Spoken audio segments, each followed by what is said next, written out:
one of the things that is kind of interesting how they link NGOs in Russia to the Russian government, but they somehow get bristled whenever you connect American NGOs to the United States government. Isn't that kind of funny?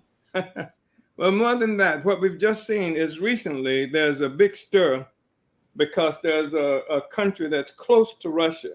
I can't remember now. You may know what I'm talking about. That has also begun to put forth a law that says something to the effect that any organization that receives more than, I think, 20% of their money from a foreign entity would face this whole charge about working as foreign agents for another government. And so the U.S. and all these other colonial countries are in uproar about that because it shows just how authoritarian Russians and forces associated with Russia are.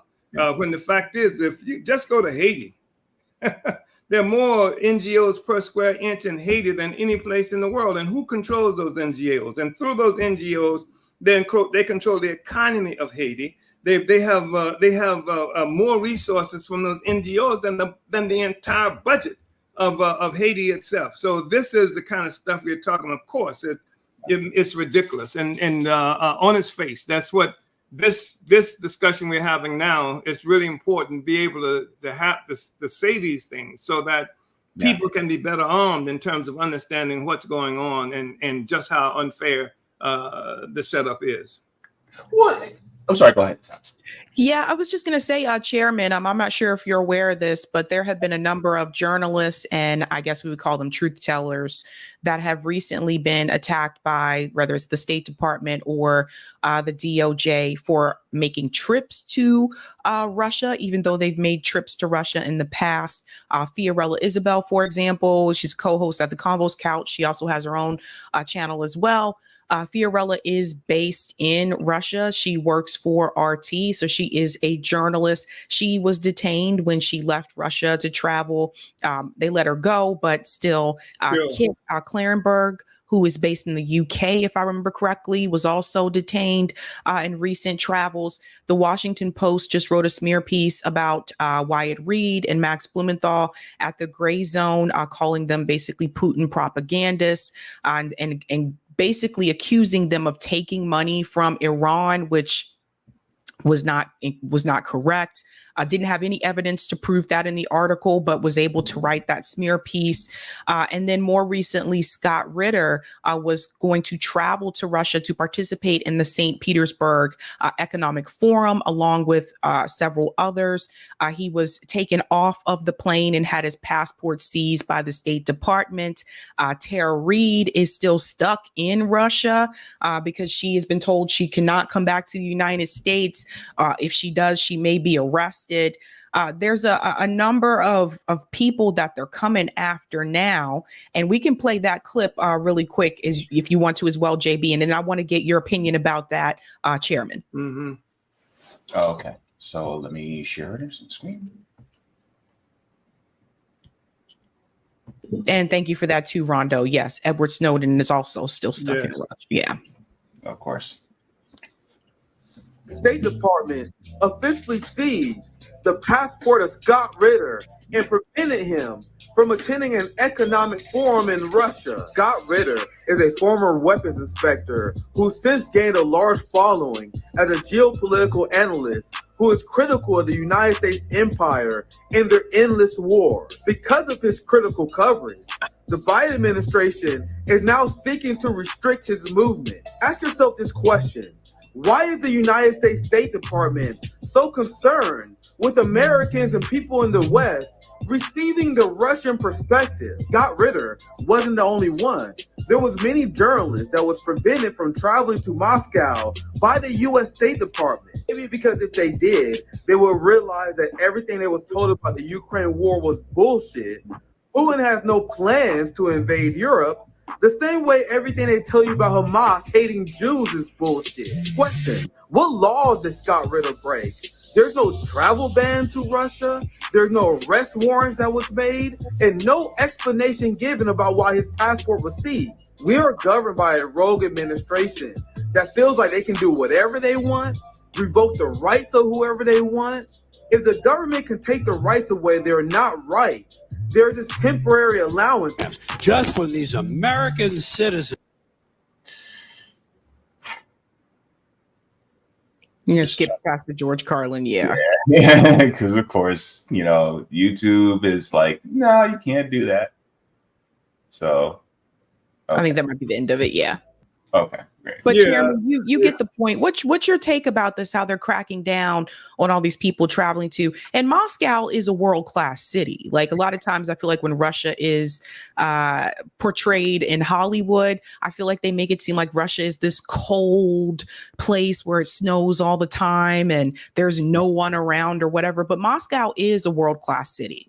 You left out the image of women in combat boots and you know, shapeless. You know, yeah, it is the image that they, you know, have provided for Russia is, you know, it just serves a whole propaganda purpose of creating this notion that makes it easier for people to feel how much better off they are not to be associated with Russia and Russians, especially since Russia has been especially since the Russian Revolution has been, you know, main contender for ideological influence in the world. And so they want to say, and the civil rights movement and things like that was nothing but fodder for the people who were fighting against oppression. When they saw what was happening to Black people in this country, this became, you know, great examples of the superiority of a system based on socialism, communism, than this capitalism that comes from enslaving people and colonizing people around the world. And so, you know, they create this image of Russia, and you don't want to be a part of Russia, but it was enough to force them to have to, along with the courage of Black people in this country, you know, fighting for rights and stuff like that. It was part of what forced them to have to do things like pass the Voting Rights and the Civil Rights Act, et cetera, because they were in this international contest for the opinions of the peoples of the world. So, you know, and I think that what we're looking at is an extraordinary fragile system right now. It's extraordinarily fragile. It's not the first time we've seen something like this. I mean, we're talking about a system now where the college campuses are afire, but we saw that in 1960s, didn't we?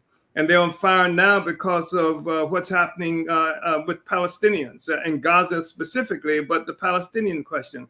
In the 1960s, in particular, it was the Vietnam and the heroic people of Vietnam who was fighting against the same social system. It was a crisis at that time. And then during that period of time also, just like now, there was a crisis with the legitimacy of the electoral process, with the legitimacy of the executive branch of the government. So now you got a former president who has just been indicted. You got a president's son who is on trial, even as we have this discussion right now. And then, of course, you had the assassination of a Kennedy, and then the assassination of his brother in terms of president. You had the so-called this break-in. How was it characterized? The break-in where the CIA was involved in going into the Democratic Party headquarters and all of this stuff that sank the Nixon administration. You had Nixon forced out of power. You had Spiro Agnew, his vice president, forced out of power. So this bears a great resemblance right now to what we saw happening at that time. But the difference being, I believe, that we have the benefit of that period of time behind us. We have the benefit of organization now that makes it difficult for them to convince white people just to be stupidly following this anti-Black and kind of politic that they're putting forth. They're attacking us, and they've characterized us at different times in their polemics as some kind of Black nationalist, this and that hate group. But you know, we lead an organization. Part of our organization, we exist in 120 more cities. Well, white people are actually in 120 more cities working under the leadership of this Black Revolutionary Organization. That makes it a little more complicated. Working for reparations for Black people, the same thing that they said that Russians paid us to do when we ran for office. But I think it's a very fragile situation. We have now the reemergence of political forces internationally that they had thought was dead, partially because they had done everything they can to kill them. Iran being a question. Remember, you're talking about Iran. The U.S. government overthrew the government of Iran in 1950, mid-1950s, and put this tyrant in power. And in 1979, the people rose up and kicked him out. And this is the basis for the attitude and they've had against the United States. You got Russia that they'd done a dance around it. I remember this guy, William Jefferson Clinton, how he celebrated, like it's all over. And this guy Fukuyama writing for Foreign Affairs about the end of history now, that Russia is over. It's all this is it. There's no further possibilities of development. That was how they saw it then. Now you see them having to contend with China, that they played cheap and they were going to go into China and they were going to exploit all the Chinese people, got 1 billion people and all this money they can make. And now they got to contend with China and the economic process of the colonized people as he reemerged and they're making this challenge. And so they're walking on thin ice right now. And they are doing what they can to try to preserve their legitimacy, one, to try to preserve the hegemony of the United States in the process of doing that, number two. And they would do whatever is necessary. It's an existential crisis for them. And by which I mean, they perceive it as life and death, which means, as we're having this discussion, we're talking about Joseph Biden.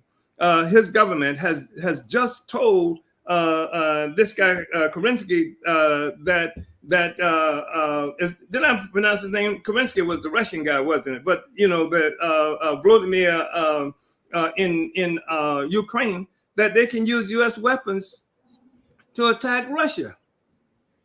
Yeah. Inside Russia. Inside Russia. Mm-hmm. Inside Russia. And this is the kind of crisis, that's their crisis. It's a profound crisis, and we just have a responsibility. My objective is to continue working to build this anti-colonial movement around the world. I mean, and throughout this country. We built a response to this attack on us that involves something like 40 different organizations. There are Mexicans, Filipinos, there are Africans, there are various kinds of forces who now recognize that the colonial question is the critical question, always has been. That's what you're looking at in Palestine. That's what you're looking at in Vietnam. That's what you're looking at Cuba. That's what you're looking at Black people in this country. It would be gone beyond that place. And now the question is to help people understand we're not looking at just a lot of little colonialism. We're looking at a colonial mode of production that connects us all. And that the very process of pursuing life and the production of life in the world today revolves around this platform of colonialism. All the resources is coming from the colonized peoples of the world. The need to control all of Africa. The fact that for the first time, why in the hell would they place a Negro over the Department of Defense, who is also tied to all kinds of arms industry? Why would they make a Black man, the first time in 246-year history of the Marine Corps, they would make a Black man, give him a 4-star, the 4th star. Never happened before. 246 years, and what did they do with him? They put him in charge of the Africa Command to control Black people in Africa and also to lead the struggle against the China and Russia if they have to on the ground in Russia. And then, of course, the Joint Chiefs of Staff is chaired now by a Black man from the Air Force, a general. So this is how the face of the whole military wing of the United States is looking. This is where you see the so-called integrated, this integration that they talk about happening in this instance, so that they utilizing Black people, colonized people, to fight colonized people, which is part of the whole tradition, not just of this country, but all the colonizers. 71% of the people of the French troops who fought against Vietnam when under French colonialism were colonized people. From 50 to 64% of the people, U.S. troops who were on the front lines in Vietnam, when Vietnam took up the French task, were Black people. And that's not even counting some other people who were not white, who fought under the banner of the United States. So they used the colonized to fight their wars for them, and we come out with nothing at all, except more oppression, more exploitation, and that's what it is that we're looking at. So it's a fragile situation, Sabi. They are experiencing a very serious fragility. They got this decrepit person who is running, for re-election, and many of the Democrats want him to engage in this debate so they can see if he's confident enough to hold his own in a debate, so that if not, they can replace him at the convention, at the Democratic Party convention, and put somebody else in. But who they got? The bobblehead, in the pantsuit, who they got? And where the majority of Republicans are saying they wish they had another candidate. The majority of the Democrats saying they wish they had another candidate. Although the Republicans are polling as more excited about fighting for the election of Trump than the Democrats are. The Democrats have lost all the young people. There's so many of the young people, etc. It's a serious contradiction that they're dealing with. And you've got the president of the United States, who clearly is using the presidency and the power of the state, this naked, open power of the state, being utilized to affect the outcome of this election. There's no doubt about it that part of Biden's campaign is putting Donald Trump in jail or doing everything to discredit, undermine him, etc. That's campaigning for Biden. Anyway, that's the kind of thing. But I just want to say this final thing related to that. So I was looking at an article in the Financial Times today, and they were talking about, in the process of this discussion, somebody comments that right now in this country, it is so obvious and evident on the right and the left and what have you, that political trials are abounding. There's these political trials. But what we say is that you have just noticed that political trials and the utilization of the state to affect outcomes of power in this country has always been obvious to us. And that's why you cannot account for all these black people in prison without that. You can't account for this huge disproportionate number of Africans, Mexicans, indigenous people locked up in these prisons without the state being involved in arranging a political outcome. It's a political thing that they've done. That's why these prisons are filled the way they are. And so This is what it is that we're contending with. And this is what we want to continue to explore and hold their feet to the fire around this whole question of First Amendment. If the First Amendment is good for you, then it's got to be good for us. And that's the question that this country is grappling with now. The First Amendment. And it's grappling with it as it relates to me, Trump, others who are out there in the world, Scott Ritter, all of these people whose crime has been talking. And like the government said in response to our brief, that it's not saying that you're lying. You could be telling the truth. If it makes us look bad, it's a damn crime. So anyway.